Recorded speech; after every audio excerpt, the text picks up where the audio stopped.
I recently made the decision to get rid of the majority of my decks and almost all of my collection. In this video, I'm going to talk about why I did this, what I kept, and why. By the end, you likely won't be able to see your deck collection in the same way again. But let's start with how I got myself in this mess to begin with. In this hobby, I think it's really easy to amass an incredibly large amount of stuff. Before you know it, there are stacks of cards all over your house and you have more decks, dice, and binders than you know what to do with. As Magic players, we're a bunch of feral, crow-like creatures at the best of times, and Wizards is only making it that much harder to be a responsible adult with the amount of new sets and cards they churn out. In my case, I wasn't doing anything particularly egregious, but over a few years it was a deck challenge here, a box there, a few precons at set launch events, and suddenly I'd amassed boxes full of cards everywhere and over 20 decks, a situation that you can very easily find yourself in if you aren't there already. Here is why I knew it was time to Marie Kondo this mountain of cardboard crack. To begin with, there were just cards everywhere. Like a good husband, I kept them limited to my small office, but that only meant mountains of loot that a dragon would be proud of. My cats would attempt to walk across my desk, only to send piles of cardboard slipping and sliding everywhere. It definitely was not ideal. In short, these cards were taking up far too much space. And that's before we even talk about the pile of money that's locked up in these deck boxes. And in this economy, bitch, I need to buy eggs. Beyond the physical weight of all the cardboard, there's also the mental weight to worry about. Anyone else futilely trying to keep all their decks up to date as Wizards keeps releasing banger after banger of power-crept sets? Not to mention the mountain of choice paralysis whenever I need to choose which handful of decks to take with me when I leave the house to go and play. I always feel like I want to take more than I can. Even when I realized that there were a bunch of these left behind decks that I wasn't really excited to play, they were still taking up mental room. I felt like I should play them and would end up lugging them around occasionally and then not playing them anyway. Or worse, playing them and really not enjoying them at all. Okay, so Marie Kondo time. Here's how I decided how many decks to cut and how I chose which ones would survive the kondoing. If you're curious about my decks, this will give you a window into my collection, as well as being particularly useful for you if you want to do a similar exercise or you want to be more thoughtful about how you choose which decks to add to your collection so you don't need to do this process to begin with. It only makes sense to start this process with joy. And this was the biggest thing I thought about when it came to which decks I wanted to keep. Because if we don't get excited when thinking about cracking out a certain deck with our friends, what are we even doing here? Speaking of joy, if you're enjoying this, pound the sub and like buttons. 80% of you aren't subbed, and I'm on a mythical frog quest to be Australia's largest Magic creator and need to get to 100,000 subs. You can be the reason that happens. Okay, so what better way to visualize joy than a tier list? And in addition to ranking my beloved cardboard friends on pure unbridled joy, I'm also going to take into account the rough bracket power level I've built them for so that I end up with an array of decks that I can pull out for good experiences with my friends. I'm also going to look at what kind of play experience the deck offers me, because I don't want decks that all feel the same to play and to play against. I want to end up with as small a group as possible of decks that can offer me and those I play against fairly unique experiences. So let's take a look at my collection and see where they fall. Naturally, as we get higher up the tier list, the more likely a deck is to survive the kondoing. Starting off the D tier, we have Umbra's Fear Manifest. This is the remnants of a Captain and Gathrod deck, and I didn't love how that deck played, despite loving many of the cards in it. I decided to make it an Umbris deck, but never got around to tuning it because I don't love the play pattern around Umbris. It's very all or nothing, and I don't love that experience. Arcades is a classic Arcades aggro walls deck. A cool deck, but one that's pretty linear and in my eyes a little bit boring to play. I find myself never reaching for Arcades, so he's in the D tier. Hackball is a very slightly upgraded precon that I got at an Ixalan launch event. An Ixalan launch event where I happened to get to meet Gavin Verhey. Very cool, Wizards, very cool. I wanted to love this deck because I have a huge soft spot for Tempo Merman from way back. And if you know this deck, you'll know that it's stupidly strong for a precon, but I just don't enjoy the Hackball counters minigame. Next up, Cast is an upgraded Deadly Disguise precon that I desperately wanted to love.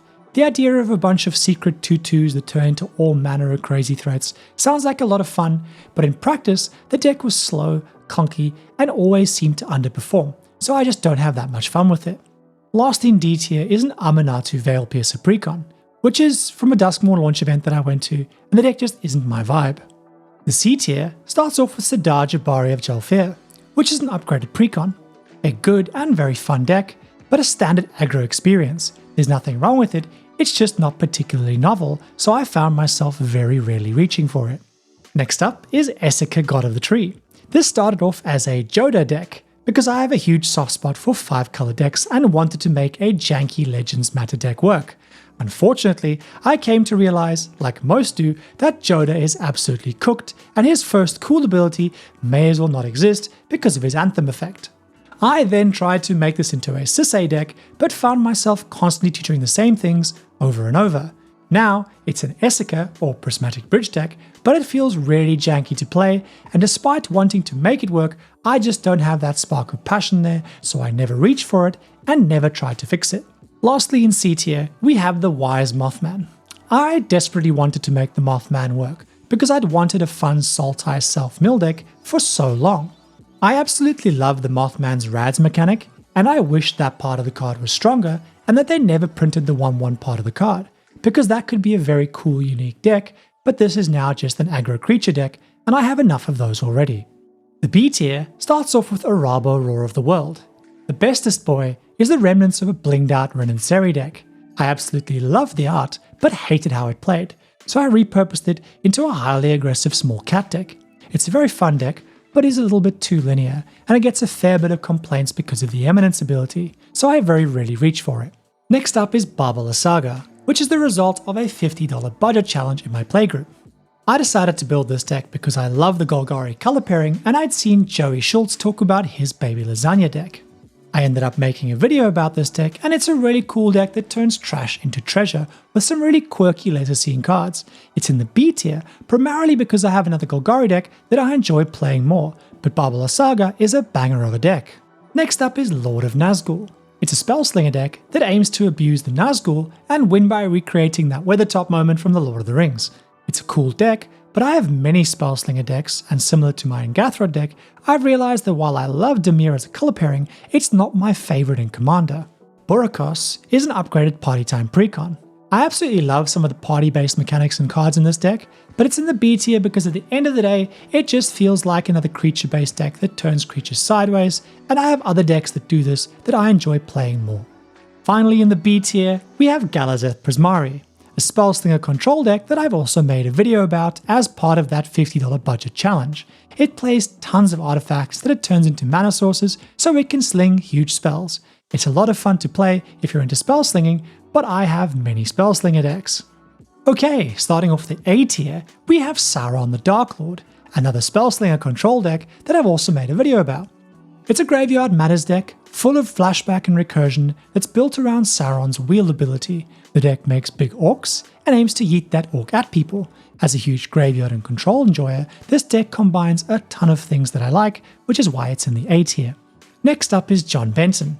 This was the deck that inspired the $50 budget challenge that I've mentioned, and also has a video. I discovered him from my Legends Matter deck and decided to build around him. The really fun thing to me about him is the minigame he creates, where he's going to provide a beatdown, but also provides a lot of opportunity for those players to draw answers or their win cons. As far as Voltron or aggro decks go, it's a highly unique experience in Commander. Skullbriar was one of my first Commander decks, and he also has a fairly unique playstyle in that he keeps his counters and becomes a huge snowball that the table has to deal with. The thing I probably love the most about him is that he's just a brain-off turn sideways deck that I can have a lot of fun with and doesn't require too much thought. He's also great to play against new players with because he's very linear, and unlike John Benton, doesn't force 15 cards into their hand and stunlock them. Atla Pilani is my Ian Malcolm dinosaur tribal deck. I grew up loving dinosaurs, and Jurassic Park was the first movie I saw in a cinema, so the dinosaur tribal deck was probably always on the cards. It's an aggro deck, but with a twist as making little eggs that when popped spawn all manner of scary dinosaurs is a fun minigame.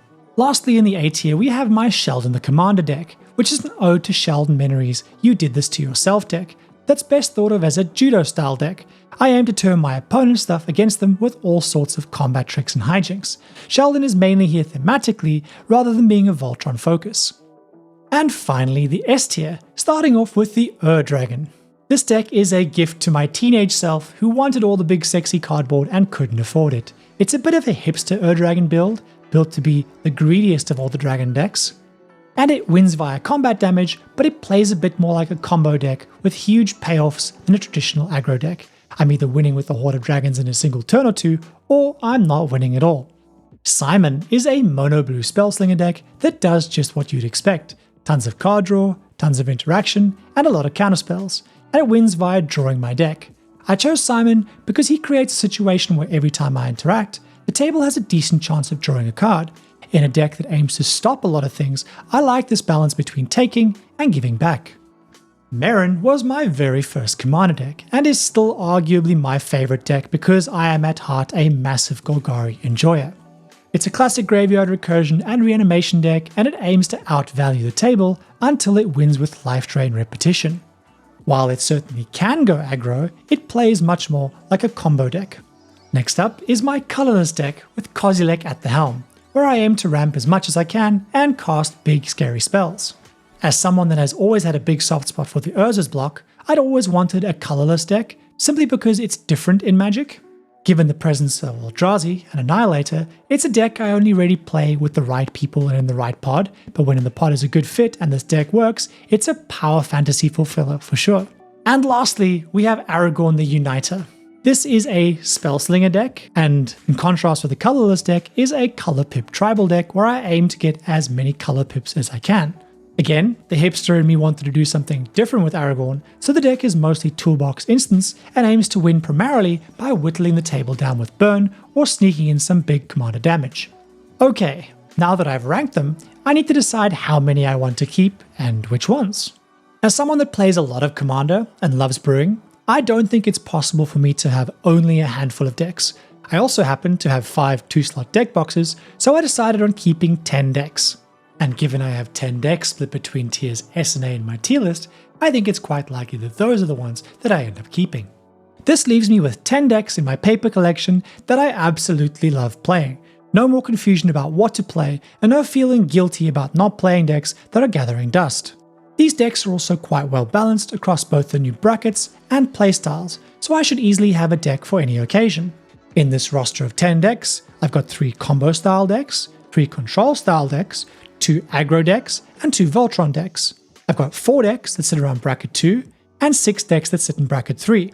I'd also add that Simon and Kozilek could probably hold their own in a bracket 4 environment, so if I take one of them with me, I should be good for pretty much anything I'm going to face. Through this process, I learned quite a bit. Like that I'm banning myself from randomly acquiring precons or building decks in paper unless I absolutely love playing them in an online environment first. I've also learned a bit about myself, like that I really value decks offering me a unique experience. The moment that I had multiple decks that do something similar, it was clear that one was the favorite and the others just weren't going to get played. Lastly, I'm so much happier now that I've committed to clearing out all these stacks of cardboard everywhere. I've committed to selling everything outside of a few cards that I may swap in and out of these 10 decks, and that's probably somewhat controversial, as I think many regret selling off their cards, but at some point, the ever-growing stacks of cardboard and their mental and monetary implications need to be taken into account. My desk and my mind are feeling much lighter because of it, but now I need to go and sort and sell a whole bunch of cardboard. I'd greatly recommend that you challenge your own collection in a similar way. You may well realize that, like me, you have an abundance of decks and cardboard that are actually just dragging you down. If you've done something similar or have thoughts, I'd love to hear it in the comments, and as always, thank you for being here.